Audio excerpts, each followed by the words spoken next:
আজকে মকর সংক্রান্তি, একেবারে পুণ্য স্নানে ইতিমধ্যেই পুণ্যার্থীরা ব্যস্ত হয়ে পড়েছেন। আপনাদের সেই ছবি অবশ্যই দেখাবো।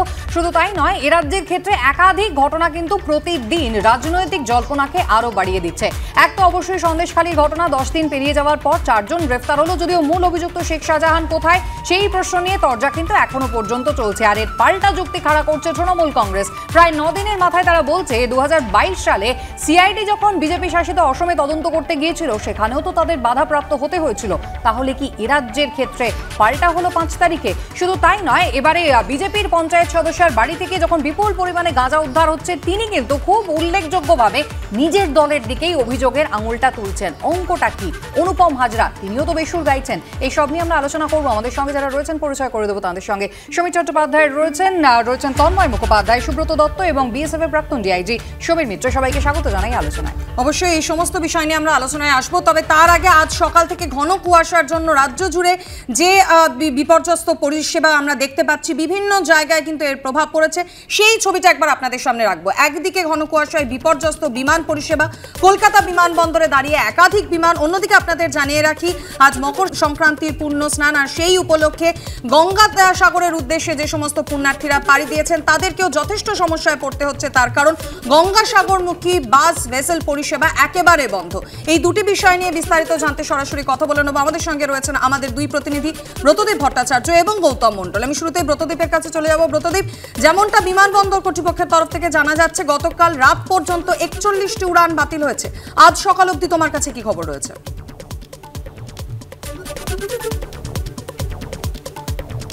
দেখো, কনকনে ঠান্ডায় কাঁপছে গোটা শহর এবং তার সঙ্গে ঘন কুয়াশার চাদর কিন্তু মুড়ে রেখেছে গোটা শহরকে, এবং তার ফলেই কিন্তু আজকে সকাল থেকেও বিমান পরিষেবা একেবারেই বিপর্যস্ত। তোমায় জানিয়ে রাখি মাধুরী, গতকাল দিল্লিতে ঠিক এই ধরনেরই আবহাওয়া থাকার কারণে কিন্তু গোটা দেশের বিমান পরিষেবায় তার প্রভাব পড়েছিল। দিল্লিতে ঘন কুয়াশার চাদর ছিল, সে কারণে কোনো বিমান দিল্লিতে অবতরণ করতে পারছিল না। একই পরিস্থিতি কিন্তু আজকে সকাল থেকে কলকাতাতেও হয়েছে। তুমি দেখতেই পাচ্ছ ক্যামেরায় আমার সহকর্মী দীপ্তেন্দু যে ছবিটা দেখাচ্ছে, কলকাতা বিমানবন্দরের আশপাশে একেবারে ঘন কুয়াশার চাদর মুড়ে রয়েছে, এবং যেটা বিমানবন্দর সূত্রে আমরা জানতে পারছি, ভিজিবিলিটি 250 মিটারের নিচে নেমে গিয়েছে। তার ফলে যে বিমানগুলি আজকে সকালে কলকাতা বিমানবন্দরে অবতরণ করার কথা ছিল, সেই কোনো বিমান এখনো পর্যন্ত কলকাতা বিমানবন্দরে অবতরণ করতে পারেনি। যে বিমানগুলি কলকাতা বিমানবন্দর থেকে টেক অফ করার কথা ছিল, তার মধ্যে হাতে গোনা কয়েকটি বিমান আজকে সকালে টেক অফ করতে পেরেছে, কিন্তু অধিকাংশ বিমানই এখনো কলকাতা বিমানবন্দরে আটকে। শুধু কলকাতা বিমানবন্দরে এই অবস্থা নয়, বাগডোগরা বিমানবন্দরেও কিন্তু একই পরিস্থিতি তৈরি হচ্ছে। সেখানেও কিন্তু কোনো বিমান টেক অফ বা ল্যান্ড করতে পারছে না।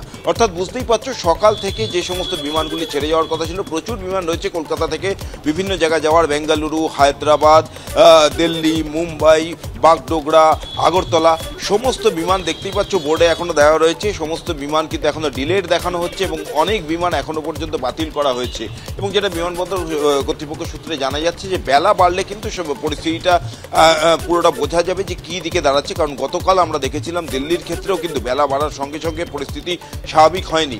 কুয়াশা কিন্তু বিমানবন্দর চত্বরে ঢেকেছিল, তার কারণে দিনভর কিন্তু এই ভোগান্তি চলেছে। রাত 12টা পর্যন্ত 41টি বিমান গতকাল বাতিল হয়েছে। আজকে কতগুলো বিমান বাতিল হবে, বেলা বাড়লে পরিস্থিতির পরিবর্তন হয় কিনা অবশ্যই আমাদের সেদিকে নজর থাকবে। তবে আজকে সকলের নজর রয়েছে গঙ্গাসাগরের দিকে। আজকে পুণ্য স্নান, তার ইতিমধ্যেই কিন্তু প্রস্তুতি শুরু হয়ে গিয়েছে। অনেকেই কিন্তু ইতিমধ্যেই ডুব দিতে শুরুও করেছেন। কিন্তু বাস ভেসেল লঞ্চ পরিষেবা যেভাবে ব্যাহত হয়েছে, তাতে পুণ্যার্থীরা পৌঁছচ্ছেন কিভাবে গৌতম?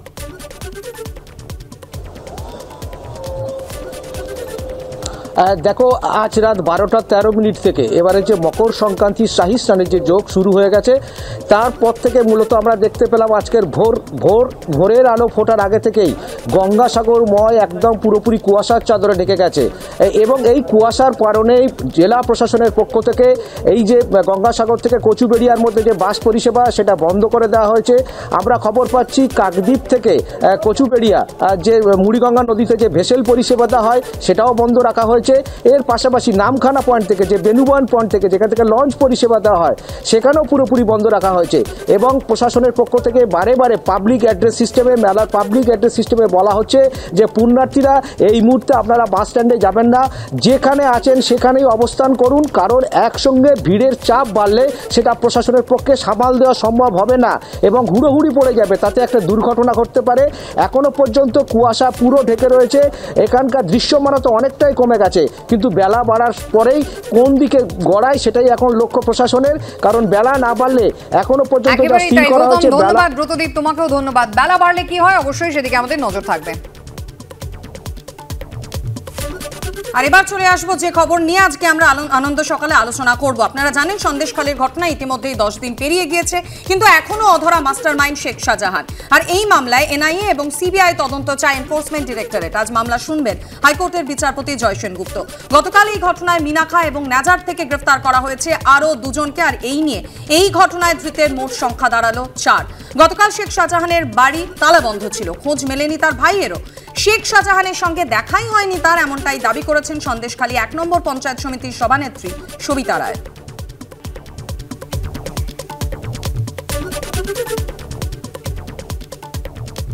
এই মুহূর্তে এই যে ঘটনা ঘটেছে, এই ঘটনা ঘটার পর থেকে আমাদের সাথে শাহজাহানবাবুর না কন্ট্যাক্ট নেই বললেই চলে। নিশ্চয়ই সামনে চলে আসবে, কারণ প্রশাসন তো খোঁজ করছে, পুলিশ তো খোঁজ করছে। দেখা অনেক দিন থেকে হয়নি, তো তার 15-20 দিন তার বেশি হবে। আমি ওখানে যাইনি, আমি বিকালে দুপুরের পরে আমি মার্কেটে এখানটা ছিলাম বাজারে, 9:10-15 দিকে সংবাদ পেয়েছি।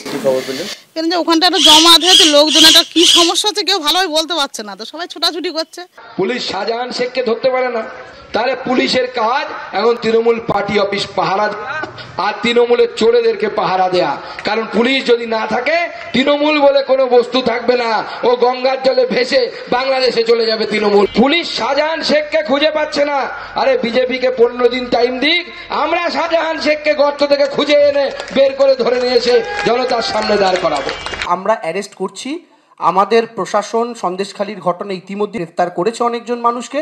শেখ শাহজাহানের তার খোঁজ চলছে, তিনি অ্যাবসকন্ডিং রয়েছেন, স্বাভাবিকভাবেই বিএসএফও খুঁজছে, রাজ্য পুলিশও খুঁজছে। পশ্চিমবঙ্গের সরকার কেন শাহজাহানকে খুঁজে পাচ্ছে না পুলিশ, এই প্রশ্ন করার আগে নরেন্দ্র মোদী কেন না নিজের মেহুল ভাই, ললিত ভাই আর নীরব মোদীকে খুঁজে পাচ্ছেন, এই প্রশ্নটা তো দেশের মানুষ করবেন। মমতা বন্দ্যোপাধ্যায় তো শাহজাহানকে ভাই বলে ডাকেনি, নরেন্দ্র মোদী এদেরকে নিজের ভাই বলে ডেকেছেন, মেহুল ভাই, ললিত ভাই। তাদেরকে বিদেশ থেকে এখনো আনতে পারছেন না কেন, এই উত্তরটাকে দিন। আমি আলোচনায় আসবো, সমীরবাবুকে দিয়ে শুরু করবো। সমীরবাবু, তাহলে কি ধরেই নিতে হবে যে শেখ শাহজাহানকে খুঁজে পেতে রাজ্য পুলিশ ব্যর্থ? 10 দিন ধরে কি খুঁজছে রাজ্য পুলিশ এখনো পর্যন্ত, যারা কোনো হদিশই পেল না? সরকারের উপরে ভরসা রাখতে হবে এবং এখানকার পুলিশ রাজধর্ম পালন করছে। অলরেডি 2 থেকে 4 জন ধরা পড়েছে, তদন্ত চলছে। তদন্তের আগে স্বাভাবিকভাবে আমরা তো গুজরাট পুলিশ নয় যে বিলকিস বানুর গণধর্ষণে 11 জন যারা ধর্ষণের সঙ্গে যুক্ত, সুপ্রিম কোর্টের পরেও তাদেরকে এখন খুঁজে পাওয়া যাচ্ছে না। তো স্বাভাবিকভাবে ওয়েট করতেই হবে, কারণ তদন্তকে একদিনেই তো এটা হচ্ছে না। এখানে রাজ্য পুলিশ আছে, তারা ওখানে একটা বর্ডার বিএসএফ এর একটা আছে, ভৌগোলিক যে অবস্থানটা সেটাও মাথায় রেখে সবটাই করতে হবে।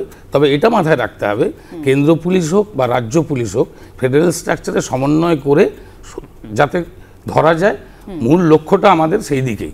আপনারা ওয়েট করুন, নিশ্চয়ই 4 জন যখন ধরা পড়ছে, রাজ্য পুলিশের দ্বারা সম্ভব নয়, সেক্ষেত্রে ফেডারেল স্ট্রাকচারের উপরে নির্ভর করতে হবে এবং বিএসএফ এর সহযোগিতা ছাড়া রাজ্য পুলিশ পেরে উঠছে না। 4 জনকে ধরেছে, আশা করি মূল অভিযুক্ত কতটা গুরুত্ব রয়েছে সেই নিয়ে কিন্তু ইতিমধ্যেই বিরোধীরা প্রশ্ন তুলতে শুরু করেছে। আমি বিএসএফ এর প্রাক্তন ডিজি সমীর বাবুর কাছে যাব। সমীর বাবু, ইডি ইতিমধ্যেই আমরা দেখেছিলাম যে একেবারে প্রথম থেকেই তাদের দাবি ছিল এনআইএ তদন্ত, তারা সিবিআই তদন্তের দাবি জানাচ্ছে। আজকে আদালতে এই সংক্রান্ত মামলা রয়েছে, কিন্তু আমার প্রশ্ন হচ্ছে 10 দিন আগে যে ঘটনা ঘটে গিয়েছে, চলতি মাসের 5 তারিখে যে ঘটনা ঘটে গিয়েছে, তদন্তের গোল্ডেন আওয়ারটা কিন্তু আমরা পার করে এসেছি। এবার সিবিআই ইডি তদন্ত, সিবিআই বা এনআইএ যদি তদন্ত শুরু করে, তাদের ক্ষেত্রে ব্যাপারটা কতটা চাপের হলো, কতটা চ্যালেঞ্জিং হলো? খুব পার্টিনেন্ট কোশ্চেন। প্রথম হচ্ছে যে এখনো পর্যন্ত ওইখানকার আইসি কিংবা ওসি সাসপেন্ড হয়নি। কেন হয়নি আমি জানি না, সেটা রাজ্য পুলিশ বলতে পারবেন। দ্বিতীয়ত, রেসপেক্টিভ এসপি এবং এসডিপিও তারা অ্যাকাউন্টেবল, তারা এই সময় কেন তারা অ্যাক্টিভেট করছে না? আমি বিশ্বাস করতে রাজি নই যে শেখ শাহজাহান কোথায় আছে সে খবর পুলিশের কাছে কিংবা সিআইডির কাছে নেই। স্টেট আইবিতে যারা রয়েছেন তাদের এই ব্যর্থতা মেনে নেওয়া যায় না, কেননা শেখ শাহজাহান নিয়মিতভাবেই কোথাও না কোথাও যোগাযোগ করে চলেছেন। আর দ্বিতীয়ত যেটা বলা হলো বিএসএফ এর ব্যাপারে, নিশ্চয়ই যদি এরকম কোনো সম্ভাবনা থাকে ইমিডিয়েটলি বিএসএফ অথরিটি এবং BGB authority, border guard Bangladesh, তাদের মধ্যে একটা উচ্চ পর্যায়ের মিটিং করে এই ব্যাপারে তাদেরও সেন্সিটাইজ করা এবং তাদের সহযোগিতা প্রার্থনা করা, যদি সম্ভব হয় যে ইমিডিয়েটলি একে হ্যান্ড ওভার করো তোমরা।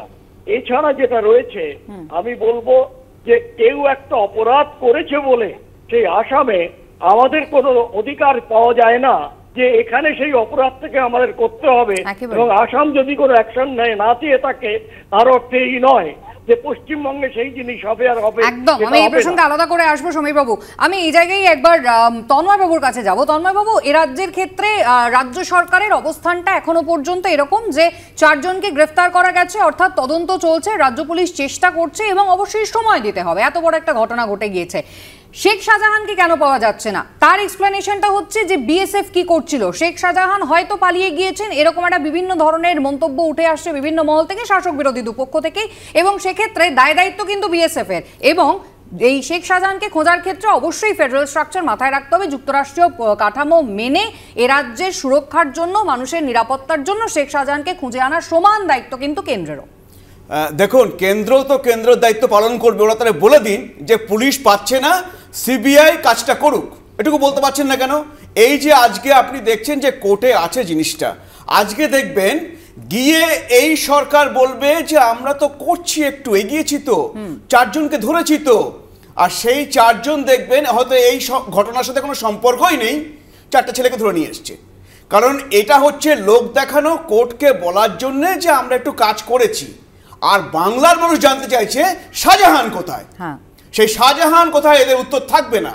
আপনাদের মনে আছে, একটু পেছনে ফিরে গেলে 2019 সালে এই সন্দেশখালীতেই 3টি ছেলেকে হত্যা করা হয়েছিল, মার্ডার করা হয়েছিল, শাহজাহানের নাম সামনে এসেছিল, শাহজাহানকে বাংলাদেশে পাঠিয়ে দেওয়া হয়েছিল, তারপরে চার্জশিটে শাহজাহানের নাম বাদ দেওয়া হয়েছিল, সেই সময় রাজ্য বিজেপি চুপ করেছিল, তারপরে শাহজাহান আবার ফিরে এসেছে, সেই সময় রাজ্য বিজেপি চুপ করেছিল।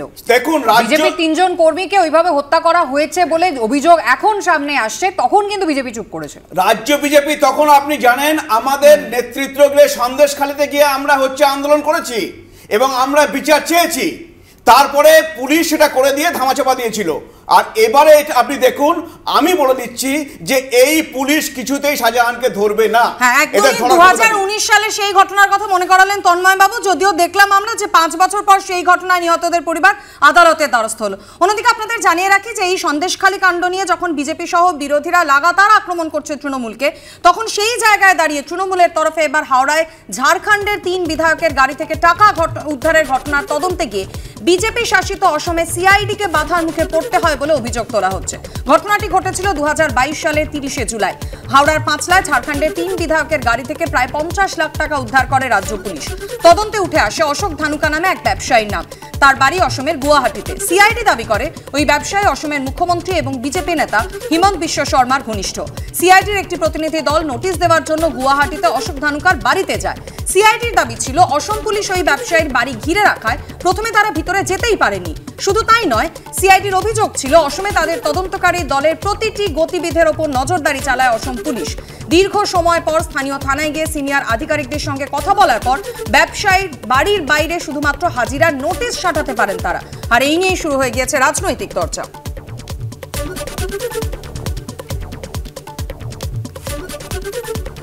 যখন ওনাদের ঘনিষ্ঠ কারোর কাছ থেকে বিপুল টাকা উদ্ধার হচ্ছে, তাদের বাড়িতে তল্লাশির জন্য যাচ্ছে, তখন তাদের রাজ্যের পুলিশ দিয়ে ঘেরাটোপ করে রাখা হচ্ছে যাতে এখানকার এ রাজ্যের তদন্তকারীরা তদন্ত করতে না পারেন। তারাই আবার সাধু সাজছেন, বড় বড় কথা বলছেন, সমস্তটাই ভিত্তিহীন এবং দ্বিচারিতা। सीआईडी को पूरा 7 दिन मैंने खिलाया, खाना भी खिलाया बंगाल सीआईडी। ये लोग गया था हाथ में बिना पैसा लेके। ममता दी मुझको फोन किया तो मैंने खाना भी खिलाया, गाड़ी भी मेरा ही गाड़ी दिया हूँ। आप कभी पूछ के देखिए, बंगाल सीआईडी को दामाद को भी ऐसा अच्छा से नहीं रखते, मैंने जितना अच्छा से रखा। वो व्यक्ति का तो सुप्रीम कोर्ट ने बेल कर दिया, बेल करने के बाद आप उनको कैसे अरेस्ट कर सकते हो। लेकिन कभी भी बंगाल का पुलिस काल भी मुझे भी अरेस्ट करने जाए, मैं उसको दामाद का तरह भी रिसेप्शन करूँ। বিজেপি শাসিত রাজ্যে এ রাজ্যের আধিকারিকদের একেবারে জামাই আদরে রেখেছিলেন এমনটাই দাবি করছেন হেমন্ত বিশ্ব শর্মার। এ রাজ্যে এসে বেধড়ক মারধর খেতে হলো ইডি আধিকারিকদের। সত্যি তো। আমি সুব্রত বাবুর কাছে যাব। অসমে বিজেপি শাসিত অসমে গিয়ে জামাই আদর খেয়ে আসার পর মানে হেমন্ত বিশ্ব শর্মা যেমনটা দাবি করছেন, তারপর এ রাজ্যে এসে কেন্দ্রীয় তদন্তকারী সংস্থা বেধড়ক মারধর খেলো এবং কারা মারলো, কেন মারলো, পুলিশ একেবারে প্রথমত ঘটনাস্থলে পৌঁছলো না, দ্বিতীয়ত এখনো পর্যন্ত হদিশই করতে পারলো না। দেখুন, এটা একটা অদ্ভুত মিল আছে। বিজেপির প্রতিনিধি বললেন 2019 সালে ওখানে ওদের 3 জন কর্মী মারা গিয়েছিল, তারপরে শাহজাহান বাংলাদেশে চলে গিয়েছিল, পাঠিয়ে দেওয়া হয়েছিল। আচ্ছা, পাঠিয়ে দিল কি করে? বাংলাদেশের বর্ডার দেখার দায়িত্ব কার ছিল? তাহলে দেশের স্বরাষ্ট্রমন্ত্রী এটা করেছিলেন কি? তার নির্দেশে হয়েছিল কি?